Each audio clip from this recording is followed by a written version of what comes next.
Alors, j'allais mon bonnet parce que finalement il fait chaud. Donc, ne vous inquiétez pas, ma tête elle est toujours telle qu'elle est. Bon, alors, je me réveille la nuit. Je me réveille la nuit vers 4 heures du matin.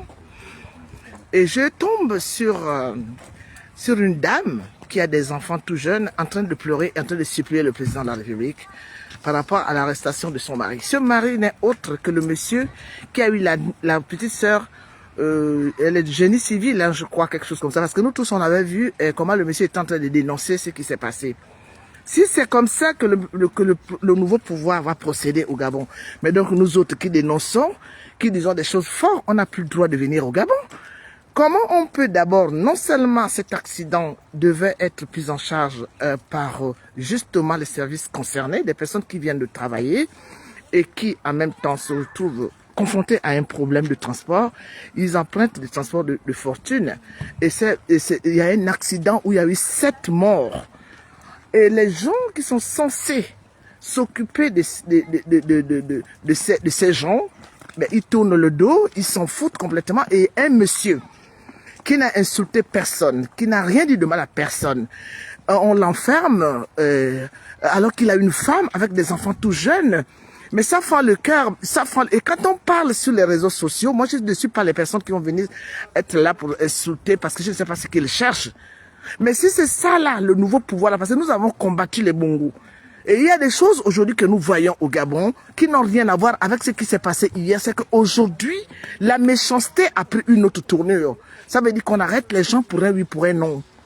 Moi, je dis toujours que quand on est... si les personnes qui entourent le président trouvent que c'est normal que les gens, les Gabonais soient muselés, mais le Gabon va exploser parce que vous ne pouvez pas imaginer que des gens, là, en ce moment-là, il fait très froid, il a plu, il a neigé toute la nuit ici. Je suis sorti pour aller faire mes courses. Aujourd'hui, je suis à la place du marché. Le marché est même fermé parce qu'il y a de la neige partout. Mais quand on voit les gens, nous avons quand même un climat ici que beaucoup de gens ne supportent pas. Mais vous allez voir que les gens sont heureux. Les gens sont heureux dehors. Pourquoi ? Parce qu'ils sont libres, la liberté d'un peuple. Et ici aussi, hein, il y a des sanctions. Ici aussi, on ne fait pas n'importe quoi. En France, ne vous imaginez pas que ici, là, tout est permis. Mais quand même, on n'autorise même plus à... Cet homme n'a rien dit de mal. Et ça m'inquiète. Ça veut dire que je ne pourrai plus venir au Gabon. Parce que si cet homme qui n'a rien dit de mal, qui demandait simplement qu'on vienne s'occuper de sa sœur et des autres blessés, parce que quand même, déjà, le transport de ces gens-là devait être assuré. Ils sont obligés d'emprunter des transports de fortune. Et quand ils sont dans ces embarquements de fortune, il y a des accidents très graves où on a quand même vu les gens morts par terre étendus. Mais quand est-ce que tout ce cirque va s'arrêter au Gabon? Monsieur Oligui Nguema, c'est vous qui demandez aux gens de la PJ de convoquer les gens n'importe comment et de les enfermer. Mais donc nous autres, on aura maintenant peur de venir au Gabon parce que nous, on ne vous insulte pas. On n'est pas dans l'insulte, on est là pour vous interpeller parce que nous voulons que ce pays change. Bonjour mon enfant, je vais vous montrer, je suis là, je sors de mon supermarché, il est là. Je suis là, le marché là où le marché est de moi, je vous dis je suis au marché. Le marché aujourd'hui n'a pas ouvert parce que c'est le grand froid aujourd'hui. Bon, comme j'étais au supermarché, c'est super chauffé, j'ai enlevé le bonnet que j'avais et jusqu'à présent j'ai chaud. Donc, on ne peut pas accepter que parce que nous vivons ailleurs, qu'on accepte que dans notre pays, on emprisonne les gens. Cet homme est marié, monsieur Oligui Nguema. Vous êtes un homme marié. Vous avez des enfants. Comment vous pouvez laisser qu'on enferme un père de famille? Et quand on parle, vous allez dire que la diaspora est contre vous, mais la diaspora qui vous insulte, c'est pas la diaspora, c'est pas tout le monde. Moi, je vous avais dit que je ne vous ai jamais vous insulté. Mais il faudrait quand même que vous dites à vos gens de ne pas arrêter les gens n'importe comment. Il y a une loi au Gabon. La PJ n'est pas devenue le règlement de la loi au Gabon. Moi, je crois quand même que là, ça va trop loin. Il y a des gens qui volent, on ne fait rien. Il y a des gens qui font de n'importe quoi, on ne fait rien. Un père de famille qui se plaint simplement que sa petite sœur a été accidentée. Et c'est un accident de travail. Et que les employeurs doivent venir prendre les employés en charge. Il n'a rien dit de grave. Et vous enfermez cet homme-là. Et nous qui vous interpellons tous les jours pour vous dire que le Gabon, ça ne va pas. Mais donc là, on a fait la révolution là. Donc c'est qu'on dit que c'est une révolution de palais, c'est vrai. Tout le monde sait que c'est une révolution de palais, mais au moins qu'on rende la dignité aux Gabonais. Quand on parle, on devient contre le président. Mais on ne peut pas être combattant toute une vie. On ne peut pas être éternellement combattant. Parce que moi, je ne suis plus combattante. Non, je ne veux plus m'octroyer cette étiquette. Mais je veille sur le peuple gabonais parce que je suis gabonaise. On a beau vivre dans ces pays, on a beau avoir des avantages. Moi, quand mes enfants étaient petits, j'avais les avantages de ce pays. La France, on peut tout dire, mais l'avantage donne des avantages ici aux gens. Quand il y a des problèmes, quand il y a des enfants qui sont jeunes, le mari est parti, on te donne pour que tu puisses vivre dans la dignité. Mais moi, j'ai travaillé toute ma vie. C'est là un peu où il y a le contraire entre certains qui vivent en Europe et moi, surtout en France. Donc n'importe comment, on continue à mener une belle vie. Mais je vais vous montrer, il y a même, regardez ça, vous avez vu? Il y a des enfants qui sont en train de fabriquer un bonhomme de neige, regardez, avec les parents. Là, c'est car madame mon marché, vous avez vu? Parce qu'il y a la neige partout, il a beaucoup neigé cette nuit. Et vous ne pouvez pas imaginer, là c'était plein des enfants parce qu'aujourd'hui, là, quand je suis arrivé, il y avait plein d'enfants, là il est midi, donc les enfants sont partis certainement manger. Voilà. Donc là je reviens de faire mes courses. Bon, Carrefour, la grande entrée par là-bas, sinon c'est là où je fais mes courses. Je suis devant ma mairie, où je vous avais montré la dernière fois où j'avais fait... je vous disais que j'étais en train de... Voilà, la neige était en train de fondre, sinon tout ça c'était blanc. Donc moi je crois quand même que quand on vit dans des pays comme la France où c'est vrai que la misère est là, c'est vrai qu'il y a tellement de problèmes, mais il y a un minimum où les gens vivent décemment. Alors quand on voit quand même que dans notre pays, non seulement les gens sont dans des grandes souffrances, moi j'ai vu cette fille, ça m'a fendu le cœur, elle à l'âge de mes enfants, hein, avec mes petits-enfants. En fait, j'ai vu une de mes filles avec mes petits-enfants en pleine détresse. Et je ne peux pas accepter cela, je ne connais pas cette fille. Mais c'est une jeune Gabonaise qui supplie à genoux le président et Madame Zita, vous êtes la première dame, il faut conseiller le mari. Il faut qu'il dise aux gens qui portent des uniformes que tout ne leur est pas dû. Il ne peut pas à chaque fois enfermer des gens. Il y a une loi au Gabon, oui ou non. Il y a quand même une loi. Moi, je vais partir. Hein. Honnêtement, je vous dis simplement que je ne pourrai jamais me taire devant la souffrance des Gabonais. Ce n'est pas parce que mes enfants ne sont pas confrontés à ça parce que chacun se débrouille là-bas. Ce n'est pas parce que moi je ne suis pas concerné que je laisserai ce peuple souffrir parce que le peuple gabonais, j'ai fait un live il n'y a même pas longtemps de cela quand j'ai souhaité la bonne année où je disais que il n'y a que 2 millions d'habitants au Gabon. Les gouvernants ne sont pas capables de gérer 2 millions d'habitants. Mais si on était même, ne fût-ce que même 5 millions d'habitants, comment ces gouvernants, ils allaient nous prendre dans les poteaux? Parce qu'ils sont incapables de gérer une petite communauté de rien du tout. Le Gabonais n'est plus en joie. Même quand on part dans la canne, regardez comment les autres, moi je suis en train de... en fait, on a BN Sport, nous on n'a pas besoin de garder ça. On a pris ça parce qu'on se disait, mon fils me dit, maman on va prendre BN Sport. Parce qu'on a d'autres chaînes. On n'a pas, voilà, on a pris BN Sport pour voir notre équipe. C'est la grande douche froide. Rien ne marche au Gabon. Regardez même les pays, même qui sont derrière nous, comment ils sont devant. Le Gabon va de travers, tout va de travers. Mais tout ce qu'on entend, ce sont les vols, les arrestations arbitraires, les crimes rituels et le reste. Non, je ne vais pas vous lâcher. Parce qu'à partir du moment où je me suis battu avec les Bongo pendant des décennies et que le nouveau pouvoir, même si le système demeure, est encore en train d'enfoncer davantage les Gabonais dans le néant, je ne vous lâcherai pas.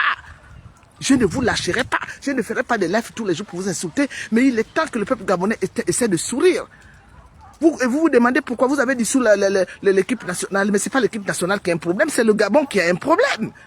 Ça ne va pas du tout dans ce pays. On s'est dit que ouf, on va essayer de respirer. On est en train de constater que tout part de travers. Mais c'est quoi ce pays qui n'arrive pas à regarder à gauche et à droite? Vous partez au Cameroun à côté, à 30 millions d'habitants, ils respirent, ils sont à la canne là. Les Camerounais sont contents. Les Gabonais n'ont plus droit au bonheur. Ils n'ont plus droit à rire. Ils n'ont plus droit de rire. Ils n'ont plus le droit... Non seulement ils mangent pas à leur faim, non seulement ils ne sont pas soignés, mais les Gabonais n'ont plus droit au bonheur. Pourquoi? Qu'est-ce qui s'est passé? Qu'est-ce que Albert Bongo et ses amis des 9 provinces qui ont pratiqué la géopolitique ont fait pour planter le Gabon jusqu'à ce niveau? Les gens qui passent même sont en train de me regarder en croyant que je suis même un peu dingue. On ne peut pas respirer en paix. Je reviens de faire mes courses. Moi, je n'ai pas de problème particulier. Je vous ai toujours dit que je n'ai pas de problème particulier. Je ne suis pas les gens qui viennent aboyer sur les réseaux sociaux parce qu'ils sont en train de chercher, je ne sais pas, une certaine visibilité. Vous avez vu comment j'ai mes cheveux. Moi, toutes les nuits, je roule mes cheveux. Parce que je garde les cheveux naturels. Là, j'ai pris ma douche. Je n'ai pas besoin de mettre ces faux ongles, de ceci, de cela. Je vous parle tel que je l'entends. Et moi, je me suis dit qu'en partant faire mes courses, quand je vais rentrer, je vais d'abord dire 2 mots aux politiciens gabonais que, en fait, on va où? Libérer le monsieur. D'accord? Ce monsieur, c'est un père de famille. Allez-y, attrapez les gens qui font les crimes rituels au Gabon, s'il vous plaît. Allez-y, attrapez les grands voleurs. Allez-y, attrapez tout le grand banditisme qui se vit aujourd'hui au niveau de notre pays, surtout à Libreville et à Port-Gentil. Laissez ce monsieur tranquille, faites-le sortir. Parce que ce n'est pas possible. On ne pourra jamais, jamais accepter qu'on arrête un père de famille qui avait parlé d'une voix douce, qui n'avait même pas hurlé. Il avait juste dit qu'il est étonné de voir que sa petite sœur est de génie civil et que le génie civil répond par la grande absence et que les gens ne sont pas pris en charge quand on sait que tout est cher au Gabon. La CNAM-GS est par terre. Aujourd'hui, on ne sait même plus ce que deviennent les sidaïques du Gabon. Il y a trop de problèmes au Gabon. Lâchez ce monsieur. On vous ordonne de lâcher ce monsieur. Parce que sinon, nous allons encore constituer une grande résistance. Ce n'est pas la grande résistance que vous voyez là où il y a 2 personnes. Hein. La première fois qu'il y a 500 personnes qui se sont retrouvées au Trocadéro, c'était mon appel. J'étais avec Madame Marie Avobam. J'étais avec Célestin Olomo. C'était moi qui avais pris le micro. On avait fait l'appel un mardi. Le samedi, les gens revenaient de Bruxelles, de partout. Donc, on peut recommencer. On peut recommencer. On ne peut pas accepter quand même que nous avons voté le président Oligui Nguema et qu'aujourd'hui, il y a encore les arrestations arbitraires et qu'aujourd'hui, il y a encore les crimes rituels. Mais ce n'est pas possible. C'est quoi ce foutage de gueule? C'est quoi ce pays? Libérez ce monsieur. On espère que d'ici là, ce monsieur, ou bien peut-être s'il n'est pas encore libéré, libérez le monsieur. Qu'il aille retrouver sa petite femme et ses enfants.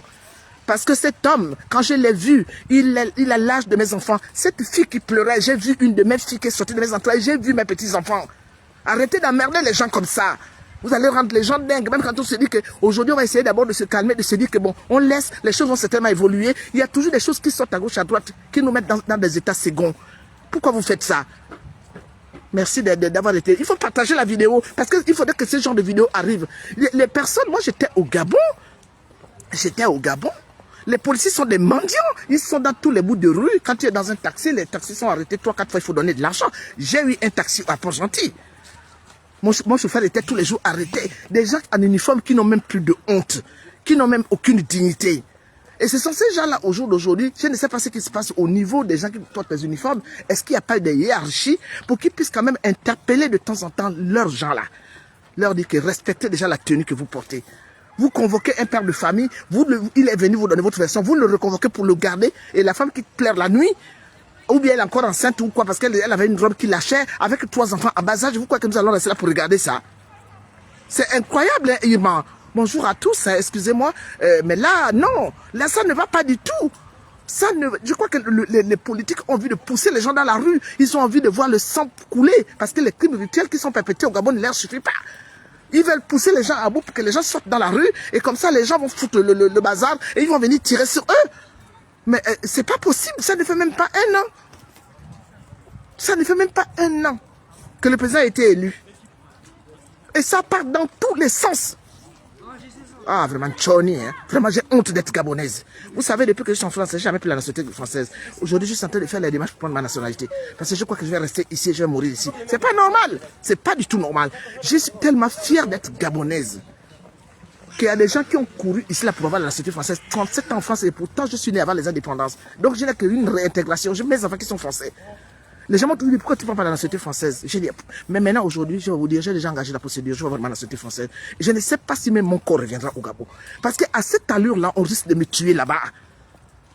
On risque de finir avec moi là-bas. Moi, je ne suis pas les Gabonais qui sont là assis, on maltraite les gens. Moi, quand je suis en train de crier ici depuis en France, le monsieur qu'on arrête là, il n'est même pas au mien. Je ne crois pas. Nibi Kembe, je n'aime pas le mal. Je n'aime pas le mal. Vous avez même vu comment j'ai attaqué les grandes personnalités de le Goué maritime. Parce que je n'aime pas ces injustices-là. Le Gabon, c'est un petit pays riche et chaque fois, nous sommes toujours en train de voir les gens pleurer. Quand les gens ne pleurent pas de crimes rituels, ce sont les arrestations. Quand les gens ne pleurent pas les arrestations, ce sont c'est la maltraitance, la façon dont les Gabonais, non, la précarité. Cette grande précarité dont les Gabonais souffrent aujourd'hui. Il y a des jeunes garçons qui ont envie de continuer leurs études, on les empêche de continuer les études. Vous avez dit qu'il n'y aura plus d'étudiants en France et aux États-Unis, vous allez les mettre là de pays. Vous n'avez même pas honte. Relevez déjà d'abord les 2 universités qui sont au Gabon pour que tout le monde puisse vous respecter. Mon Dieu, on attend les milliards tous les jours. Vous n'avez même pas d'université digne de ce nom. Oh, mais c'est vrai, c'est honteux, c'est scandaleux. Regardez, la canne se passe au Maroc. Le Maroc n'a pas toutes les richesses minières. On avait découvert le pétrole en même temps que l'Arabie Saoudite. Regardez aujourd'hui où en est Dubaï, où en est aujourd'hui l'Arabie Saoudite, le Gabonais, il y a les poubelles qui changent partout, les gens souffrent, les gens traînent dans les rues. Oh, Tchani, hein. Moi j'ai honte d'être, je vais prendre ma nationalité française et je vais enlever cette nationalité. Si je viens au Gabon, je serai avec ma nationalité française. Tchani, vraiment la honte.